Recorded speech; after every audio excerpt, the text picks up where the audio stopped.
ജഡായിപ്പാറയിൽ പോയി ഒന്ന് 3G ആയ കഥയാണ് കേട്ടോ ഇത്. പക്ഷെ ലാസ്റ്റ് നമ്മൾ വേറെ അടുത്ത് പോയി അത് വർത്തായിരുന്നു കേട്ടോ. വെയിലും ഇല്ല മഴയില്ലാത്ത ക്ലൈമറ്റ് ആയതുകൊണ്ട് ജഡായിന്റെ മുകളിൽ കയറാൻ അടിപൊളിയായിരിക്കും എന്ന് പറഞ്ഞ് പോയതാണ്. പക്ഷെ നോക്ക് ഹോളിഡേ ആയതുകൊണ്ട് ആ എൻട്രൻസ് തൊട്ട് അങ്ങ് വരെ തിരക്കോടെ തിരക്കായിരുന്നു. പാർക്ക് ചെയ്ത് ടിക്കറ്റ് കൗണ്ടറിൽ ചെന്നപ്പോൾ ദേ ഈ തിരക്കായിരുന്നു. ആ ടിക്കറ്റിന്റെ ചാർജ് ഒരു കൂട്ടി 630 രൂപയാണ് എൻട്രി ഫീസ്. ഇത് കൂടാണ്ട് നമ്മൾ കേബിൾ കാറിന്റെ പൈസ വേറെയും കൊടുക്കണം. ഇത്രയും തിരക്കിന്റെ ഇടയിൽ മുകളിൽ കയറിയാലും വലിയ സുഖമില്ലാന്ന് മനസ്സിലാക്കിയോണ്ട് ഞങ്ങൾ വേറെ ഡെസ്റ്റിനേഷനിലേക്ക് വെച്ച് പിടിച്ചു. അതാണ് കേട്ടോ നമ്മുടെ കൊട്ടാരക്കരയിലെ മീൻപിടി പാറ. ഒരാൾക്ക് 20 രൂപ കൊടുത്തു കഴിഞ്ഞാലേ നമുക്ക് എത്ര ടൈം വേണമെങ്കിലും ദേ ഈ നേച്ചറിന്റെ ഒരു ബ്യൂട്ടിയൊക്കെ ആസ്വദിച്ചുകൊണ്ട് ഇവിടെ ഇരിക്കാം.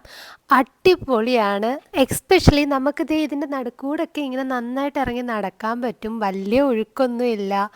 അത്യാവശ്യം നല്ല രീതിയിൽ നമുക്ക് വെള്ളമൊക്കെ ഇഷ്ടമുള്ളവർക്ക് വന്ന് എൻജോയ് ചെയ്ത് അടിച്ചു പൊളിച്ചിട്ട് പോകാൻ പറ്റുന്ന ഒരു സ്ഥലം. എൻട്രൻസിന്റെ തൊട്ട് ലെഫ്റ്റ് സൈഡിലായിട്ട് ദേ ഇതുപോലെ സ്റ്റെപ്പുകൾ ഉണ്ടാക്കി വെച്ചിട്ടുണ്ട് കേട്ടോ. ഇവിടെയാണ് കേട്ടോ മോസ്റ്റ്ലി എല്ലാവരും വന്ന് കുളിക്കുന്നത്. കുട്ടികൾക്ക് കളിക്കാനായിട്ട് ദേ ഇതുപോലെ കുറേ ആക്ടിവിറ്റീസും ഉണ്ട്.